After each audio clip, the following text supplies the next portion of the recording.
What could possibly be threatening about a man reading quietly by the pool? That was the question no one asked aloud at Summit Ridge Estates that afternoon. But the tension, subtle as a splinter under polished marble, had already begun to creep beneath the sun-kissed calm. Miles Bennett sat alone on a gray poolside lounger, a worn paperback balanced neatly on his knee, Leadership in Crisis, its corner folded to page 47. He wasn't dripping with designer logos. No flashy sunglasses. No rolls. Just a plain white t-shirt, navy swim shorts, and a sense of stillness that unnerved the right kind of people. He looked like he belonged anywhere, and therefore, to some, nowhere at all. Around him, life went on in its curated, champagne glass perfection. Children giggled in the shallow end. Someone in Unit 7B played soft jazz through a hidden speaker. A delivery man wheeled bottled water across the tiled deck, unnoticed. And yet, some noticed him. Or rather, they noticed what he wasn't. He wasn't laughing. He wasn't on his phone. He wasn't speaking to anyone. Just what? Not creepily. Not overtly. But with the kind of calm, deliberate observation that made people uncomfortable when they couldn't quite explain why. From across the pool, a woman in a silk cover-up nudged her friend. "Who is that guy?" she whispered. Her friend shrugged. "Don't know. Never seen him before. Townhouse maybe?" That's all it took. Linda Crawford appeared 5 minutes later, clipboard in hand like a summons to judgment. Her steps were sharp, her jaw set. Close behind her walked Nick Taylor, security badge glinting in the sunlight, radio crackling at his hip. Miles didn't look up at first. He sipped his lemon water, folded the corner of his page, closed his book. When he finally met their eyes, it wasn't fear or confusion he projected. It was a kind of serene awareness, like a man who had seen this movie before. They didn't greet him, didn't ask politely. They just kept walking toward him with a quiet assumption heavy in the air. "You don't belong here." And that's when everything started to unravel. "Sir," Linda said, her voice flat and clipped like a formality she resented having to observe, "this pool area is reserved for Summit Ridge residents only." Miles looked up slowly, folding his book with a calmness that seemed almost disrespectful in the face of her urgency. His gaze was steady, almost amused. "Is there a problem?" Nick Taylor cleared his throat. "It's a private facility, sir. 4 tenants of the Skyview Tower and their registered guests. We're going to need to see your resident ID or guest badge." A soft splash echoed behind them, someone diving in the deep end. Otherwise, the deck had grown noticeably quiet. Miles set his book gently on the small side table beside him, aligning its spine with the edge. His movements were deliberate, precise. "I live here." Linda blinked. "Where exactly?" "Skyview Penthouse," he said. The words hung in the air like smoke, weightless at first, then curiously heavy. But Linda didn't flinch. She gave a short laugh, sharp enough to draw a glance from the family 2 chairs over. "Sir, the penthouse is owner-occupied. Has been for years. I know the resident personally." "Is that so?" Miles said, his tone smooth. "I'm Linda Crawford," she continued, as if her name should explain everything. "I've served on the Community Standards Board since before the penthouse even sold. I've never seen you at any of our events. So unless you're a guest of Mr. Galloway, I'm going to have to ask you to leave." Nick shifted beside her, eyes still hidden behind dark lenses. He wasn't nearly as certain. His hand hovered close to his radio again. "I'm going to have to log this as an unauthorized presence," Nick said carefully. "Just protocol, sir. Nothing personal." Miles tilted his head. "Is there a specific violation I'm accused of? Or is sitting by the pool now against policy?" "It's about access," Linda snapped. "And safety." A few more heads turned. Nick pulled out his phone and began tapping quickly. "I'm pulling up today's guest registry," he murmured. "Don't see any listing under Bennett." Miles gave a single, patient nod. "I didn't make a reservation." Linda's lips curled in triumph. "Exactly. All pool usage must be registered 24 hours in advance. It's clearly stated on the Community Board app as well as in our bylaws." "I must have missed that update," Miles said calmly. "What section is that in exactly?" Linda hesitated. Nick frowned down at his phone. "I'm sure it's in the latest revision," she said, voice tightening. "Take your time," Miles said, leaning back slightly. "I'll wait." It wasn't a challenge, not exactly. But it wasn't submission either. And that subtle refusal to be rattled, that was the moment things truly began to fracture. For a moment, no one moved. Linda's fingers drummed against her clipboard with surgical impatience. Nick stared into the glow of his phone like the answer might blink to life if he squinted hard enough. Across the pool deck, the temperature shifted, not in degrees, but in energy. The kind of shift people don't acknowledge with words, only with instinct. Mrs. Nguyen, who'd been halfway through a romance novel, stopped reading mid-sentence. The Reyes family, who had just unpacked snacks for their 2 kids, hovered uncertainly near the edge of the water. A man checking the chlorine levels near the equipment shed froze in place. They didn't know what was happening, not really. But they knew something was. Linda broke the tension with a smile so tight it might have cracked her lip gloss. "Well," she said, loud enough for at least 6 people to hear, "I suppose that explains it. No registration. No ID. But a whole lot of attitude." Miles didn't respond. He just watched her the way a seasoned chess player watches a rookie move a pawn into danger. Nick cleared his throat, finally abandoning the search on his phone. "Sir, we're going to need you to vacate the area. It's nothing personal, it's just protocol." "Protocol," Miles echoed. "Interesting word. Covers a lot of ground." "Look," Linda said, squaring her shoulders. "This community has standards. People pay good money to live here. They expect a certain environment." "Safe," Miles said. "Exactly," she nodded, seizing the word like a lifeline. "Safe." He leaned forward slightly, elbows on knees. "And am I unsafe or just unfamiliar?" That gave her pause, but not for long. "You're disruptive," she snapped. "People are watching. You're making them uncomfortable." Behind her, that truth was unfolding in real time. The mother at the far end of the pool gathered her daughter's towel and whispered something urgent. The old man doing slow laps stopped, blinking water from his eyes, watching now instead of swimming. Even the music from the hidden speaker in the bushes had been turned off.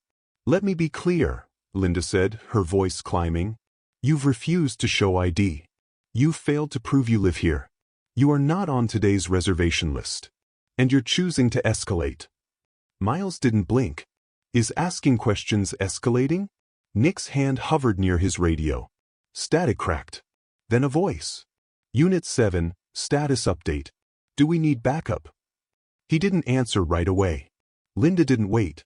"We have a possible trespasser," she said sharply, turning toward the gathered onlookers as if offering them a verdict. "No proof of residence. No compliance. No courtesy." Miles exhaled slowly and looked down at the book still sitting beside him. All of this, he thought, over a chair, a pool, and page 47. By the time Gregory Blake arrived, the pool deck had transformed into something else entirely. Not a crime scene. Not yet. But the tension had taken shape, like condensation on glass just before the storm. Gregory moved with the casual arrogance of someone who expected doors to open before he touched them. Navy linen shirt, white pants, loafers without socks. Phone in one hand. Coffee he didn't make himself in the other. Behind him, Emily Foster, assistant by title but handler by necessity, followed with a leather folio hugged to her chest and the look of someone 2 steps behind a mess she hadn't been briefed on. Gregory barely slowed as he approached. "What's the issue?" he asked Linda, not bothering to look at Miles. Linda's clipboard snapped upward like a salute. "Possible trespassing. No ID. Refuse to leave. Not on the registry."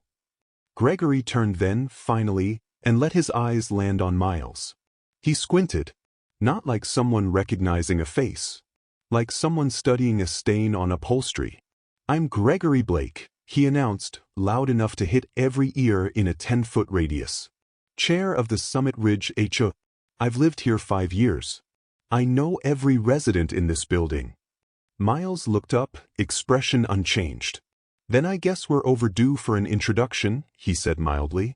Gregory didn't smile. "Do you live here, Mr. Bennett?" Gregory glanced at Linda. She was already flipping pages. Unit, he asked. Miles didn't flinch. Skyview penthouse. Gregory's jaw shifted. Just a flicker. That unit's owner-occupied, he said. Always has been. It is, Miles said. Something about the stillness in that response made Emily glance up from her folio, brows tightening. Nick cleared his throat. Sir, if you could just produce a key card, a badge, anything. I'm not in the habit of proving myself at the pool, Miles said, voice calm, almost quiet. Are others asked to? Gregory huffed. Don't be difficult. Everyone here knows each other. Miles tilted his head. Knows or assumes? That hung heavier than anything else said so far. Emily shifted uneasily.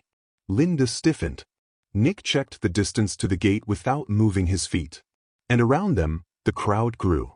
Not physically, but in phones held higher, glances exchanged faster, whispers now just loud enough to pass judgment in real time. Gregory exhaled sharply. We're not profiling if that's what you're implying. I haven't implied anything, Miles replied. I've answered every question. And yet, I'm still under suspicion. He leaned back slowly, gaze sweeping the semicircle of sun hats and iPhones aimed in his direction. I wonder why that is. There's a kind of silence that doesn't feel quiet at all. It thrums beneath your skin, waits behind every glance, fills the air between words like static electricity. That's the silence on the pool deck now. Gregory Blake felt it too, though he'd never name it. He mistook it for control. You said your name is Bennett? He asked, pulling his phone from his pocket and unlocking it with a tap. Let's verify that. I'm sure you will, Miles replied, folding his hands in his lap. Gregory frowned. We run a tight ship here. This isn't one of those revolving door complexes with airbums and random guests wandering in. People here, they've worked hard for what they have. Is that what this is about? Miles asked. Hard work. Gregory didn't answer. Instead, he glanced at Linda, who stepped forward like backup. We've seen this before, she said, voice tight. People thinking they can just walk into a luxury space and act like they belong. Miles said nothing. Linda pressed on. I'm not saying you don't have potential, but this is a community built on standards. Financial, social, behavioral. People here contribute. They invest. And you assume I don't? Miles asked, still seated, still composed. Gregory stepped in before she could answer. Let's be honest, Mr. Bennett. What exactly do you do? The question landed with a sharp edge. Several people flinched, but no one spoke. Miles raised an eyebrow. Excuse me? Gregory lifted a shoulder. It's not a complicated question. If you claim to live in the penthouse, then you should have no problem telling us what you do for a living. How else would you afford it? From the far end of the pool, someone muttered, Jesus, under their breath. Linda jumped in eager. The HOA fees alone are $2,800 a month, not including assessments. Plus the fitness center, concierge, private security. The buy-in here isn't casual. No, it's not, Miles agreed softly. Gregory took a step closer. So, how much do you make? There was the line. Not crossed, but obliterated. Even Emily Foster looked up sharply now, alarm flickering in her eyes. Nick Taylor shifted uncomfortably beside her, adjusting his earpiece like he suddenly needed to hear something, anything else. Miles let the silence breathe. Then finally he spoke. Would you have asked me that if I were wearing a tailored suit and a Rolex? Gregory blinked. If I were pale with an Italian leather briefcase and a Bluetooth headset? No answer. Miles leaned back, one hand resting on the arm of his chair.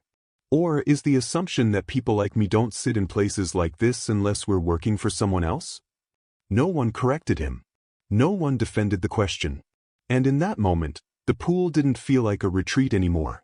It felt like a courtroom. Gregory Blake was still standing. But something about his posture had changed. Not much. Just enough. His shoulders weren't quite as square. His voice hadn't come back yet. The question hung in the air like smoke. How much do you make? And the silence that followed said more than anyone intended. No one rushed to fill it. Not Linda, who'd suddenly found something very interesting on her clipboard.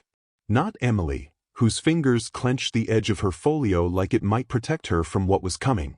Not Nick, whose radio had gone quiet, too quiet, like even Dispatch knew to listen now. Miles didn't move. He let the weight of their own assumptions settle back onto them like a wet towel. And then, very calmly, he reached into the canvas tote beside his chair. 3 people visibly tensed. One woman near the shallow end pulled her son closer. A man holding a La Croix froze mid-sip. But Miles didn't pull out a weapon. He pulled out a phone. No case. No stickers. Just matte black, screen glowing faintly in the sun. He unlocked it with a fingerprint. Scrolled once. Tapped a contact labeled simply, Sarah Ops. He lifted the phone to his ear, his voice steady. Hey, I need you to initiate Protocol 7. Linda blinked. Excuse me? Miles didn't look at her. He was still on the line. Full documentation. Push it to the secure channel. Yes, I'll hold. Gregory's brows drew together. Who are you calling? Miles didn't answer. He just waited. That waiting, that calm, made it worse than yelling ever could. Sir, Nick said, stepping forward slightly, his tone shifting, trying to reclaim some kind of control. If you're trying to cause a disruption. Miles lowered the phone slightly. A disruption? He repeated, the words slow, deliberate.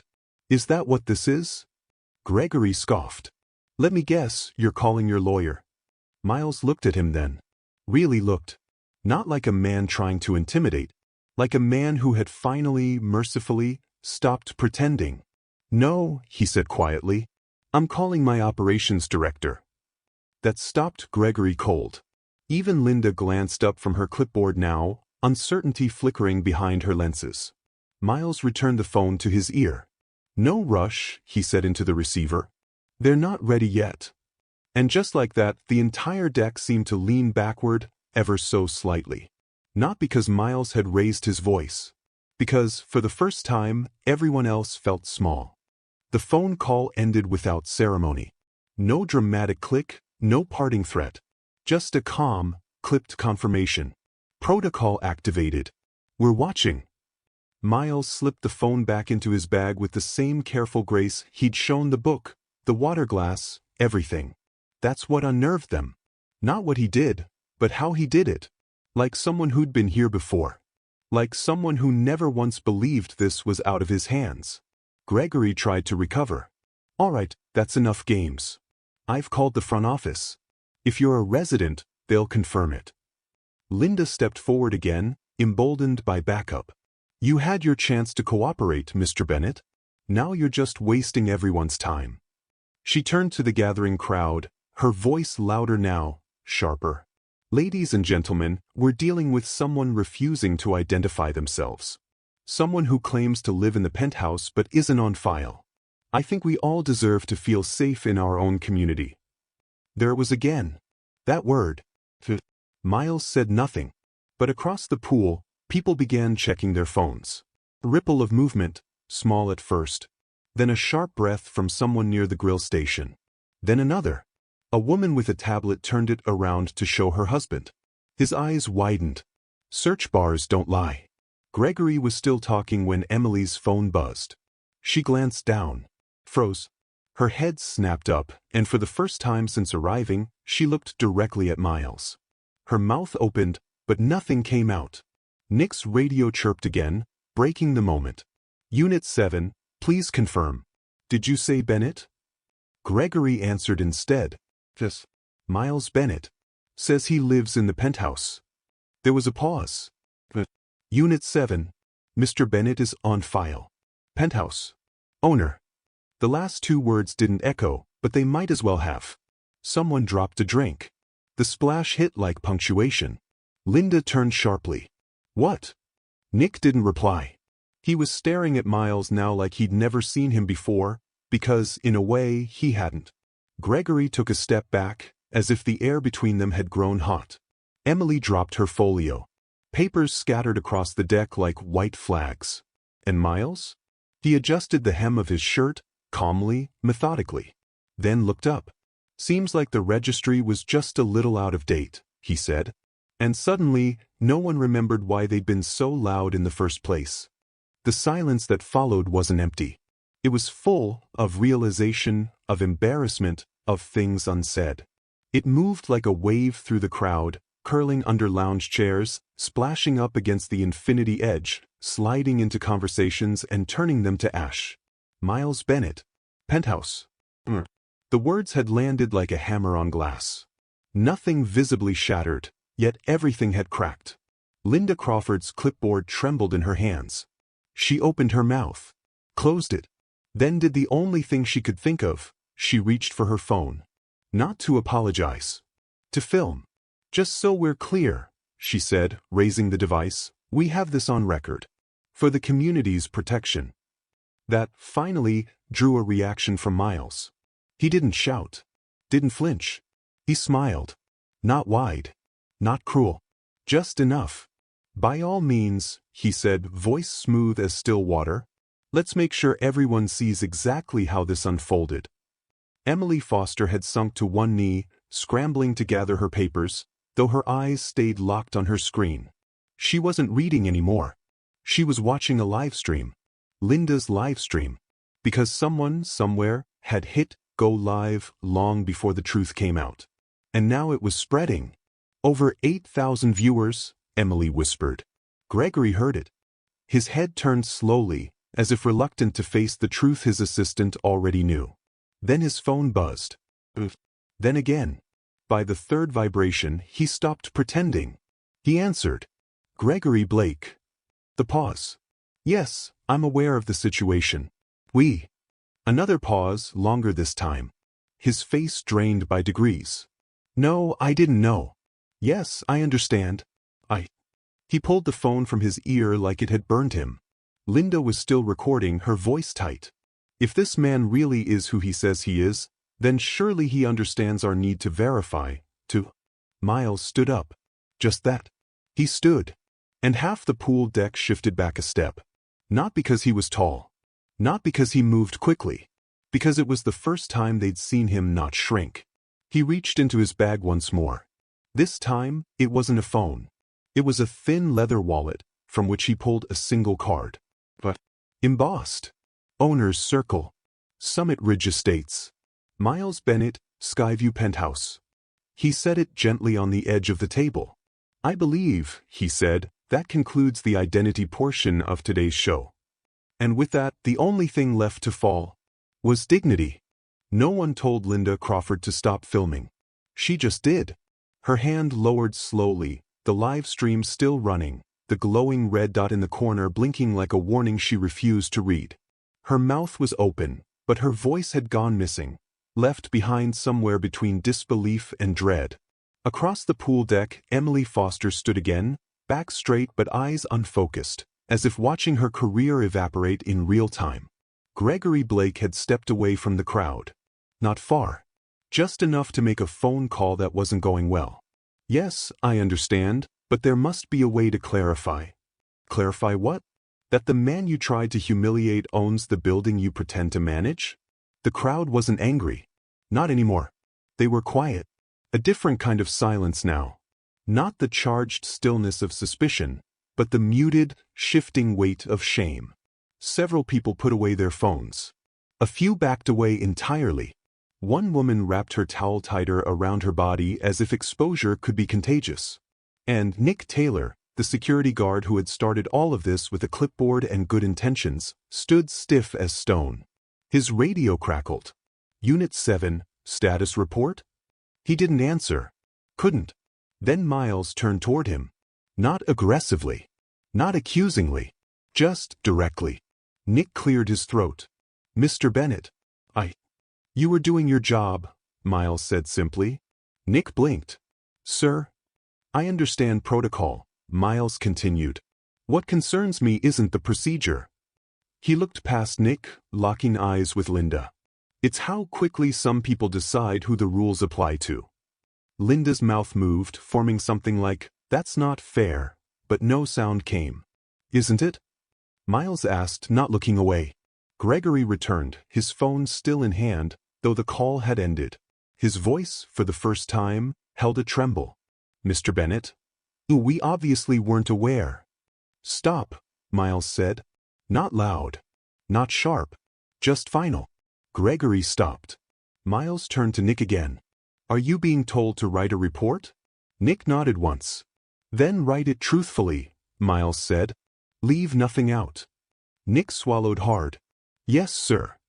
Miles bent slightly, retrieved his book from the side table, and glanced at the folded corner. Still on page 47. Still the same paragraph he hadn't finished reading when the day decided to spiral. Then, almost as an afterthought, he said, "Oh, and someone might want to tell building management that I'll be requesting a formal debrief." It wasn't a threat. It was a schedule. And no one, not even Gregory, argued. By the time Miles Bennett returned to his chair, the pool deck had transformed once again. Not into a battleground. Not into a courtroom. Into something stranger, a public hush. No one was speaking. Not really.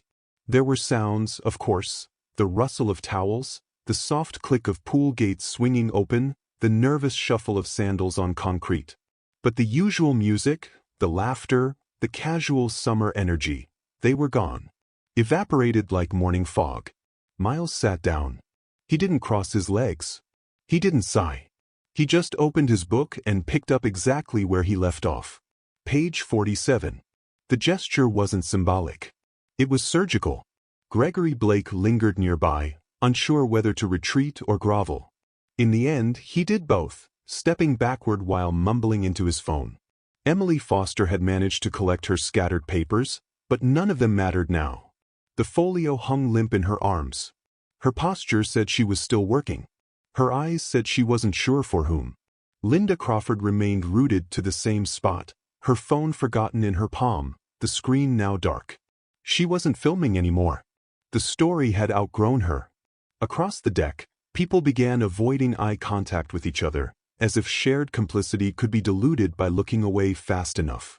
A boy dropped his sunglasses and reached for them. His mother pulled him gently back. Not out of fear. Out of discomfort. Out of the awkward knowing that they just witnessed something that couldn't be laughed off or minimized at the next HOA mixer. Someone whispered, "I didn't know he was the owner." And someone else replied, "Does it matter?" That question hung heavier than all the ones that came before it, because it was never about his name, or his bank account, or his chair by the pool. It was about a community so used to seeing power in one shape that it panicked when it arrived wearing something else. Miles turned another page. Still silent. But now his silence wasn't mistaken for weakness. It was recognized for what it always was. Discipline. Strength. Judgment.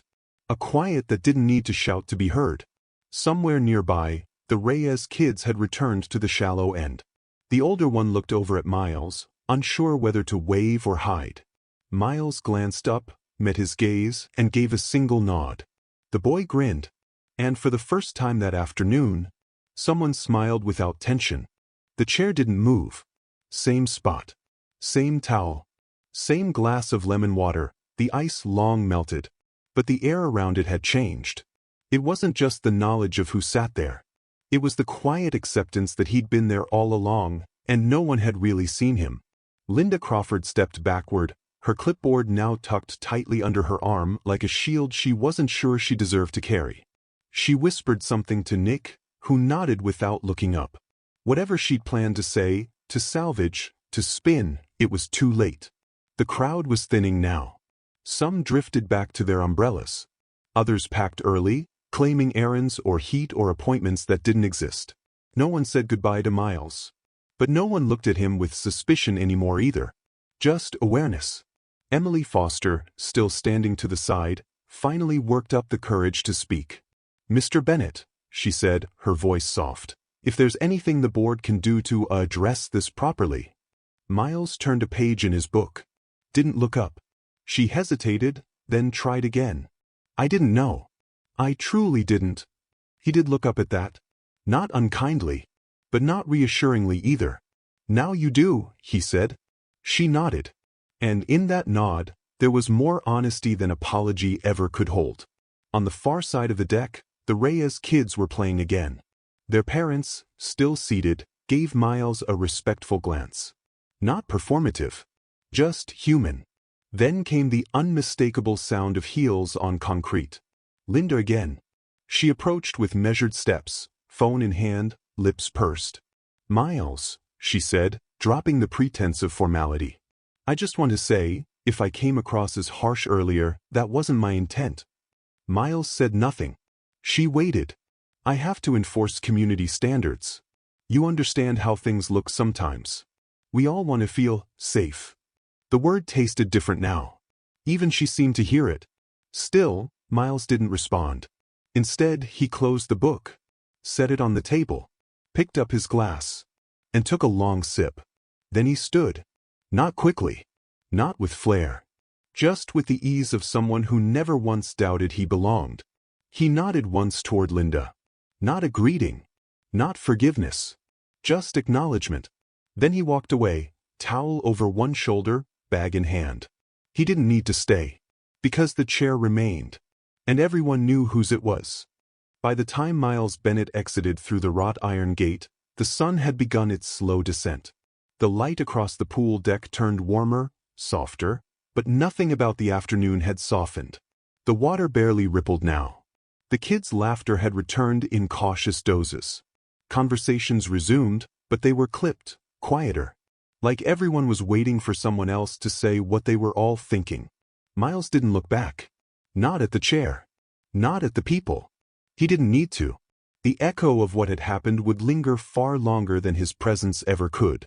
Gregory Blake sat slumped under a sunshade, tie loosened, gaze blank. He held his phone like a confession he hadn't yet made. Messages stacked on top of each other. Missed calls. A voicemail from someone higher up than he liked to be reminded of. Across from him, Emily Foster was typing. Not panicked. Not urgent. Just deliberate. She didn't need a script for the board. She needed an explanation for herself. Nick, the security guard, paced the perimeter like routine might undo regret. And Linda? She sat, for the first time all day, on the edge of a lounger 2 rows back, her legs crossed, her phone locked. She watched the pool, not the people in it, not the ones leaving. Just the water. Somewhere in the back of her mind, she wondered how long it would take for this day to disappear from the building's memory. The truth was, it wouldn't. Because the pool had eyes now. It had seen what they'd done with power. And what they did when someone walked in who didn't match their blueprint of success. Upstairs, in the Skyview penthouse, the elevator doors closed behind Miles with a soft chime. He didn't look shaken. He didn't look smug. He looked focused. He removed the linen shirt, poured a drink, and stood by the window. Below him, the pool shrank into a perfect rectangle of blue. So serene. So curated. So deceiving. He opened his laptop. Notifications were already piling in. Mentions, reposts, a clip of Linda's livestream now attached to hashtags he hadn't asked for. Hashtag Summit Ridge. Hashtag Wallblack. Hashtag Know Who You Question. He didn't smile. But he didn't stop it either. Then he opened a folder titled simply, HOA, Oversight. Because what happened at the pool today was finished. But what would happen next was entirely in his hands. The video was 58 seconds long. Grainy, vertical, filmed from a pool chair too far away for clean audio.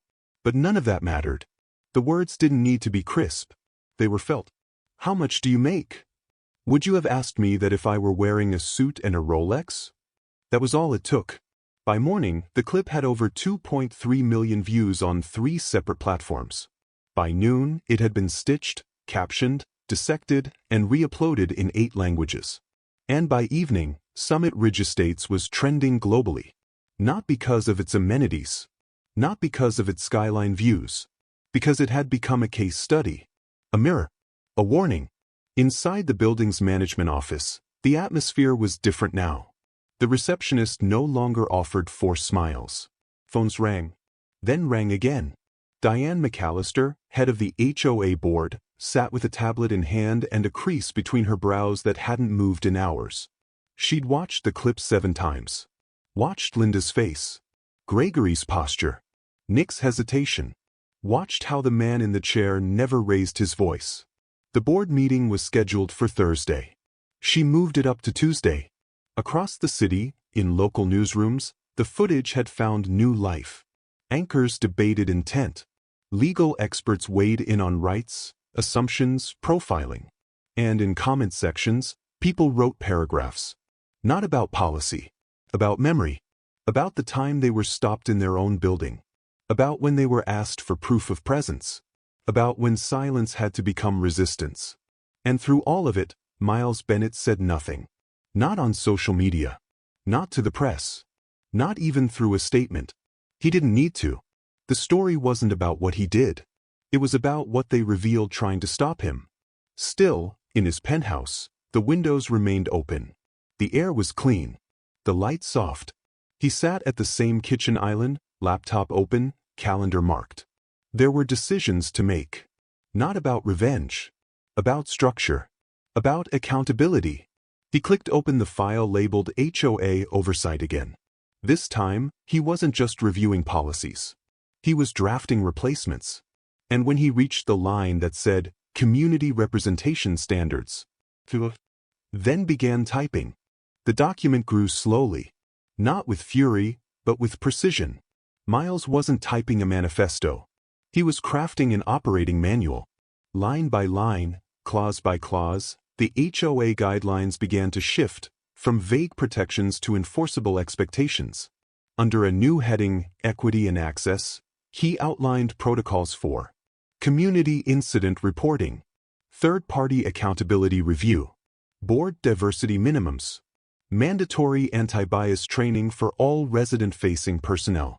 No fluff, no hollow promises, just language that held weight, language that could be measured, audited, enforced. He knew the board would push back. They always did when change came in through the front door instead of being whispered from a golf cart. But this wasn't a proposal. It was a motion.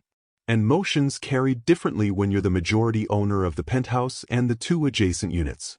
Across the lobby, the concierge glanced toward the elevator again. He hadn't seen Miles since the incident, but he'd seen the emails. 3 meetings rescheduled. 2 vendor contracts paused. A third-party consultant added to the agenda without warning. Something was happening, and everyone who wore a badge or carried a clipboard felt it. Upstairs, Miles reviewed the draft one more time. He changed nothing. Then he opened a second document, Board Member Histories. There, in neat rows, were bios, appointment dates, renewal cycles, and attendance records. 3 names were already highlighted. He didn't add notes. Just dates. When he closed the laptop, it was nearly midnight. The city beyond his window still buzzed. Headlines, traffic, voices. But inside it was still. He poured a drink. Sat in the dark. Not out of melancholy. Out of design. Because change didn't begin at the microphone. It began in rooms like this. With spreadsheets. With silence. With strategy. The next board meeting was 42 hours away. Miles Bennett didn't plan to raise his voice there either. He wouldn't need to. Because when the systems that claim to protect you fail to recognize you, you don't just demand entry. You redesign the locks. The HOA boardroom was built for comfort, not confrontation. Cream-colored chairs. Bottled water in neat rows. A polished wood table that reflected everything but accountability. But tonight, it held something new. A stack of folders with Miles Bennett's name on the cover. He arrived on time. Not early. Not late. No entourage. No theatrics. Just a laptop under one arm and a satchel slung casually over his shoulder. Diane McAllister, board president, greeted him with a nod that aimed for polite and landed somewhere closer to tense. "Mr. Bennett," she said, "thank you for coming." Miles returned the nod. "Of course."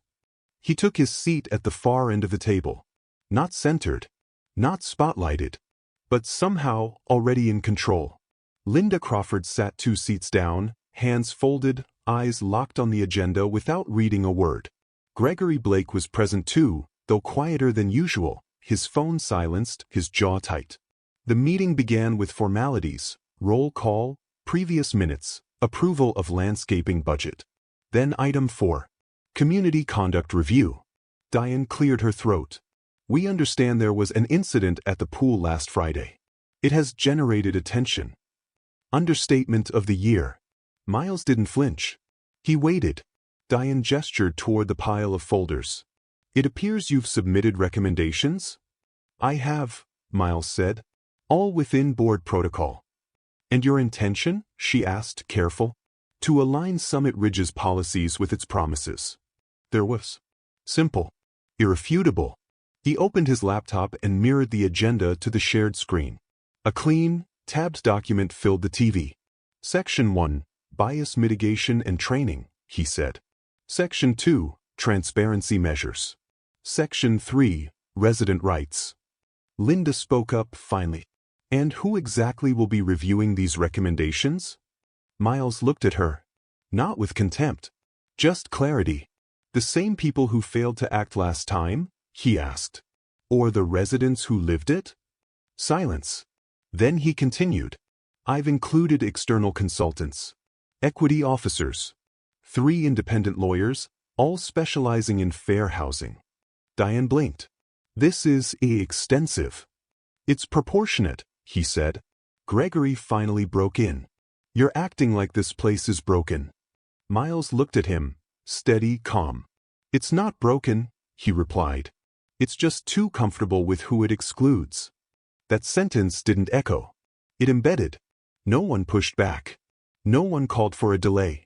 Because even those who once felt immune to scrutiny now felt seen. Miles sat back, folded his hands. I'll let the policies speak for themselves. And for the first time in that room, they did. By Wednesday morning, the documents were no longer just proposals. They were motions on record. The board, faced with an overflow of public pressure and internal emails from residents, had no choice but to formally review every page. Some members pushed for delays. Others asked for rewrites. But none of them said it wasn't needed. Because now, the silence had become dangerous. Each clause in Miles' proposal was sharp without being inflammatory. Clause 3.1. All community-facing staff must undergo annual anti-bias training. Clause 4.4. Residents have the right to documentation before being confronted by staff or board members. Clause 6.2. Public spaces shall not be surveilled or policed without clear and justifiable cause, logged and time-stamped. None of it was radical. All of it was new. That's what made it powerful. And unsettling. In the mailroom, 2 neighbors who hadn't spoken in years suddenly struck up conversation, not about the weather, but about the vote next week. In the elevator, a teenage girl whispered to her mother, "He's the guy from the pool, right?" And the mother nodded, not with fear, but with something closer to pride. At the cafe across the street, a barista who'd served Miles for 3 years finally asked his name. He smiled. Miles. The barista grinned back. Thought so. Upstairs, in the penthouse, Miles moved through his morning with methodical ease. His phone buzzed with media requests, ignored. His inbox swelled with invitations, declined. He wasn't campaigning. He wasn't performing. He was restructuring. And people were starting to notice that silence wasn't passivity. It was design. He opened his laptop to find a message from Diane McAllister. Mr. Bennett? The board has accepted the motion for formal discussion. A vote is scheduled for Tuesday. In the meantime, if you have additional materials or support to submit, the floor is open. Respectfully, Miles replied with a single sentence. Thank you. I'll bring voices, not just documents. Then he closed the laptop and looked out over the city. The skyline hadn't changed. But the ground beneath the boardroom? It was shifting. And for once, it wasn't under his feet. It was under theirs.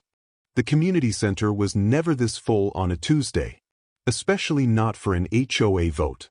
But tonight, every folding chair was taken. People stood along the walls.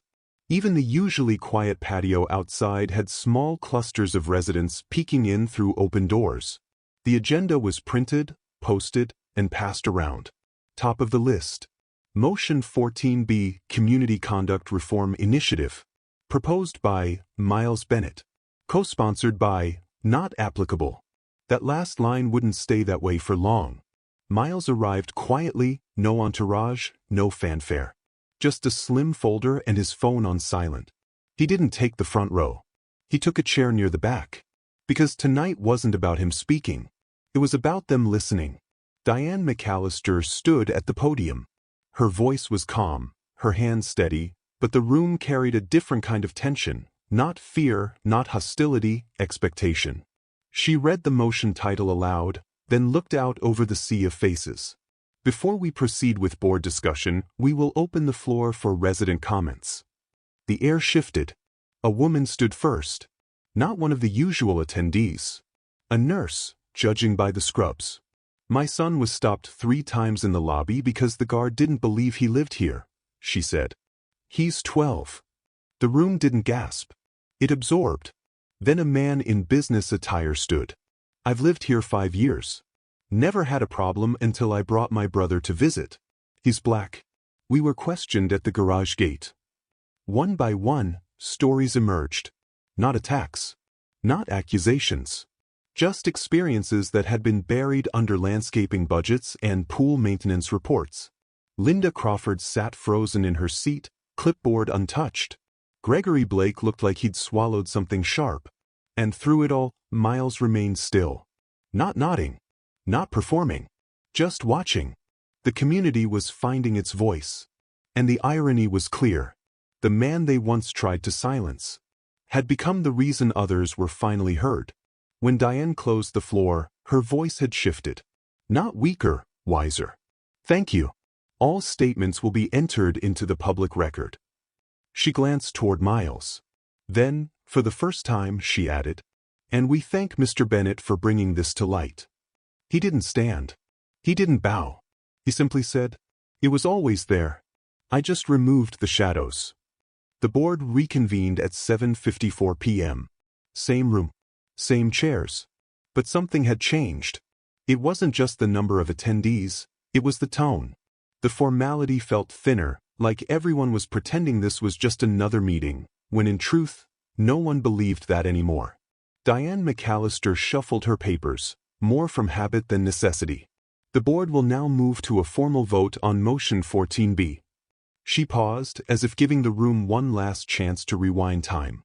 No one moved.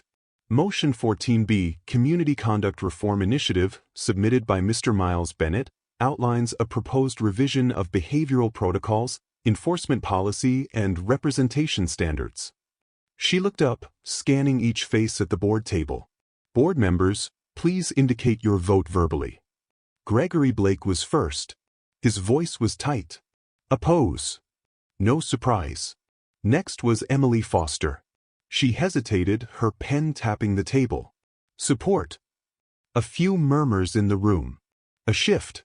Then came Linda. Her jaw moved before her voice did. Abstain. Not a yes. Not a no. Just avoidance dressed in neutrality. The next 3 members voted in favor, one after another. Unwavering. That made it 4-4, 1 against, 1 abstention.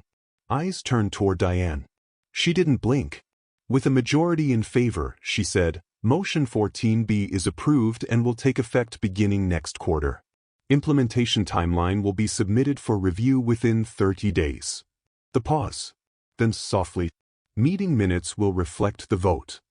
It was done. No applause. No celebration. Just a kind of silence that didn't sting this time. A quiet that acknowledged gravity. Miles didn't rise. He simply closed his folder and stood without fanfare.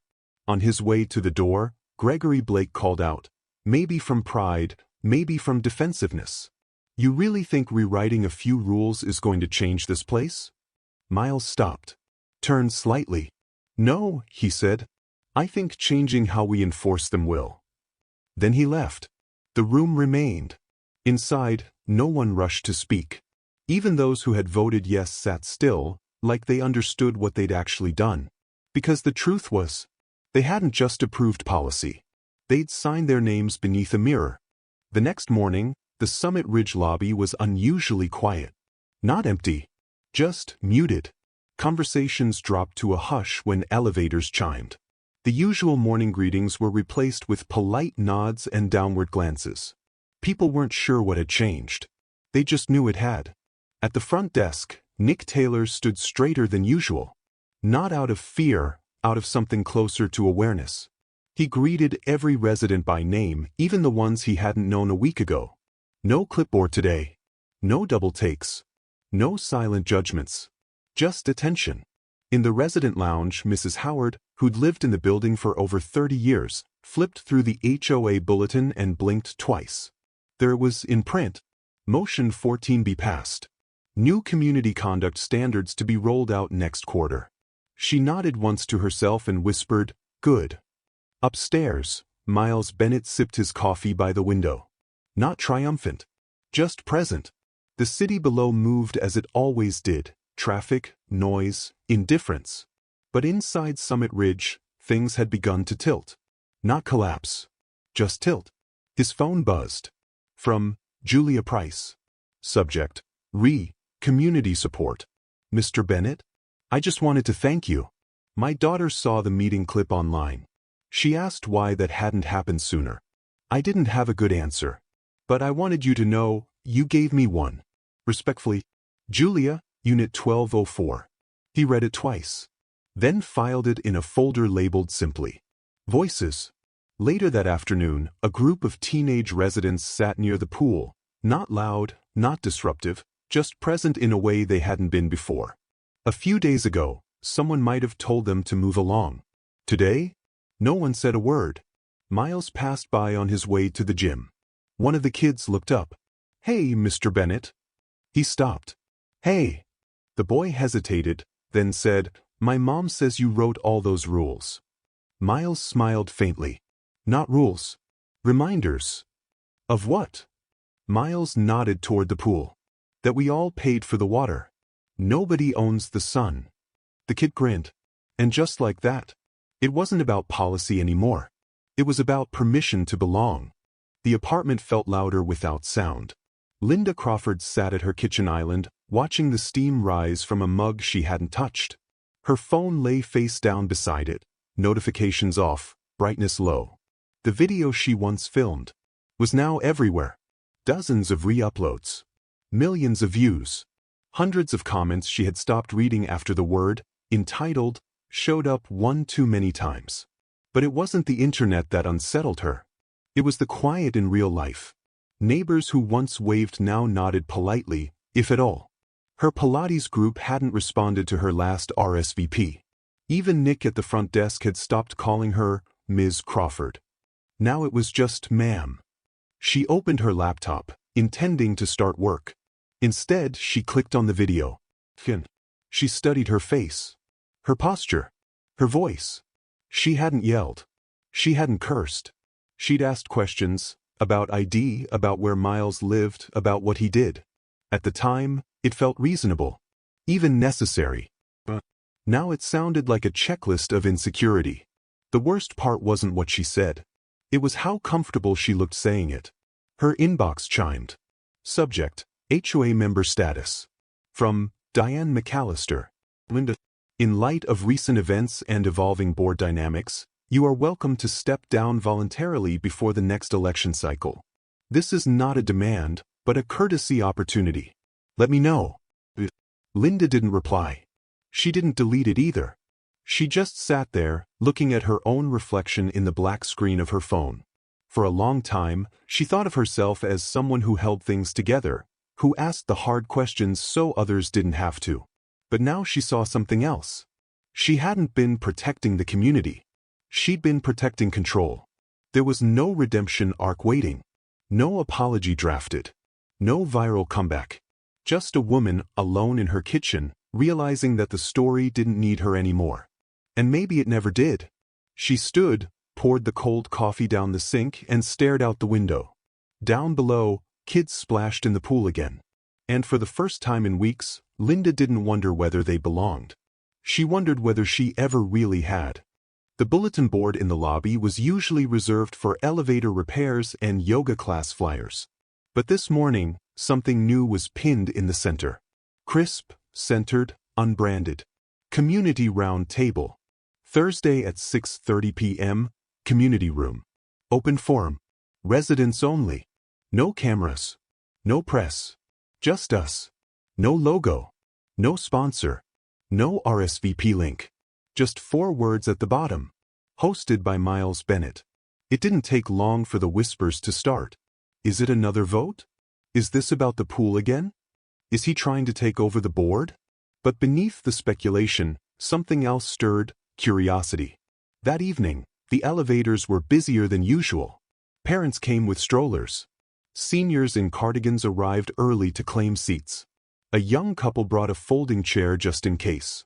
The community room wasn't fancy, but tonight it felt important. Miles stood by the whiteboard, not at a podium, not in a suit. A plain shirt. No notes. He waited until the room was full. Then waited a little longer. When it was clear no one else was coming, he spoke. Thanks for showing up. Simple. No welcome speech. He gestured to a stack of blank index cards. No agenda tonight. Just questions. Ideas. What you think this place could be if we all stopped assuming things. Someone near the back raised a hand. How do we know this isn't just a publicity thing? Miles nodded. Good question. You don't. Another resident, Julia Price, spoke next. I think maybe that's the point. That we stop needing to be convinced and start just participating. People looked at her. Then nodded. Slowly, residents started writing. Cards passed forward. Ideas shared. Some small, more lighting in the garage. Some bold, elect a resident advisory panel outside the board. One simply said, more spaces where we don't feel watched. Miles read every one. Didn't respond with platitudes. Just took notes. And when someone asked, are you running for HOA president next year? He smiled. No. I'm trying to build something I won't need to run. Laughter. Not the nervous kind. The kind that says, maybe we're finally in on the same conversation. By the end of the hour, the room didn't feel divided. It felt possible. And that was more than policy could ever offer. 2 weeks passed. No headlines. No drama. No new viral clips. Just change. The new pool signage went up, not flashy, not bold, just clear. All residents and guests welcome. Questions? Bring them, not assumptions. Some rolled their eyes. Others smiled. But no one tore it down. At the front desk, Nick Taylor wore a different tone now. He greeted people by name when he could, and with neutrality when he couldn't. It wasn't perfect, but it was intentional.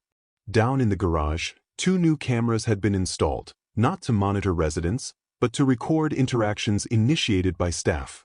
An accountability system. Discreet. Balanced. And for the first time, staff knew they weren't just watching. They were being watched too.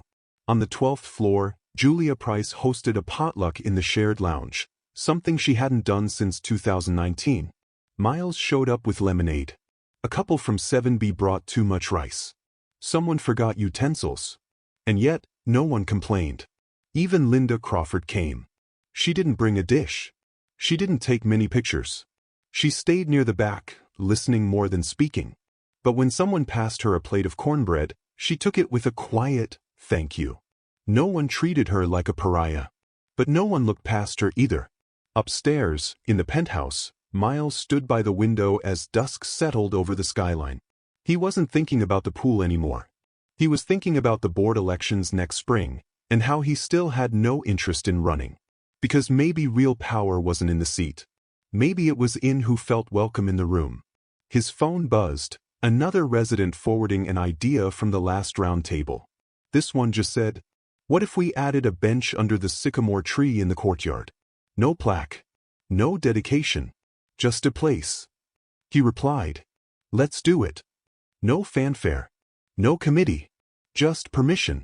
And in a building that once asked people to prove they belonged. That permission meant everything. It arrived on a Monday. No ceremony. No ribbon. Just a flatbed truck, 2 workers, and a clean slab of cedar with brushed steel legs. They placed it under the sycamore tree in the courtyard, exactly where the resident had suggested. The tree had always been there. Older than most tenants. Taller than the 5-story parking structure behind it. But no one had ever sat beneath it for long. Now they could. By noon, a little girl from 4D was reading a comic book on the bench, legs swinging. An hour later, Mr. Green from 10C sat down beside her, not to talk, just to rest. No one asked who paid for it. No one asked for permission. That evening, Miles passed through the courtyard and paused. It was subtle but clear. Something that hadn't belonged now did. He didn't sit. Just stood nearby, long enough to hear leaves rustle and sneakers squeak against pavement. Long enough to know it mattered. Back inside, the new HOA bulletin was up. Not about restrictions. About participation. Community Feedback Forum returns next month. All residents encouraged to attend or submit ideas. No registration required. We're listening. That was the whole notice. No logos. No names. Just, we're listening. And people believed it now. That night, on the rooftop terrace, a few young residents gathered with pizza boxes and a Bluetooth speaker. Nothing wild. Nothing loud. But visible. Present. A year ago, someone would have filed a complaint. But someone from the third floor brought napkins. Linda Crawford walked past them on her way to the elevator. She didn't scowl. Didn't police them with her eyes. She just nodded. One of the girls smiled and nodded back. No words. But something passed between them anyway. Upstairs, Miles sat by his window again. Not thinking about power. Not thinking about legacy. Just watching a building breathe. And realizing that the most powerful thing he had done wasn't writing a policy. It was refusing to leave. Because sometimes, progress doesn't come with applause. It comes with a bench beneath a tree. And someone finally sitting down. It had been 3 months. No viral moments. No press coverage. No more HOA votes. Just normal. And that was the point. Summit Ridge had returned to its routines, school drop-offs, package pickups, late-night walks. But now, something lingered beneath it all. Recognition. At the pool, no one stared anymore. They glanced. They nodded. They went about their day. On one humid Sunday morning, a young black father helped his daughter into her swim flow tie while a retired couple offered her a juice box from their cooler. No hesitation. No second looks. Just neighbors. The new resident handbook, short, clear, human, had been distributed building-wide. In the section titled Conduct and Inclusion, a single line stood alone. The cost of entry is not your silence. Miles hadn't written that line. A resident had. It stayed. One afternoon, he passed through the lobby and noticed Nick at the front desk talking to a delivery driver in Spanish, laughing at something. A small moment. But once, that moment would have never happened. At the elevators, Julia Price stepped in with her teenage daughter. She smiled at Miles. You were right. He raised an eyebrow. About what? You didn't need to run for anything. The elevator doors closed. Outside, beneath the sycamore tree, the bench stayed full most afternoons. Sometimes with people, sometimes with shopping bags, sometimes with nothing but shade. It had no plaque. Just presence. Just proof. And one night, when the sun was folding itself behind the skyline, Miles sat on that bench alone. No one stopped. No one stared. He wasn't making a point. He was just still. The building lights flickered on, one by one, in imperfect rhythm. And for the first time since the day he was told to prove he lived here, no one needed to ask. Because the truth was never in the confrontation. It was in what survived after it. And Summit Ridge had survived. Quieter. Wiser. And maybe that was enough.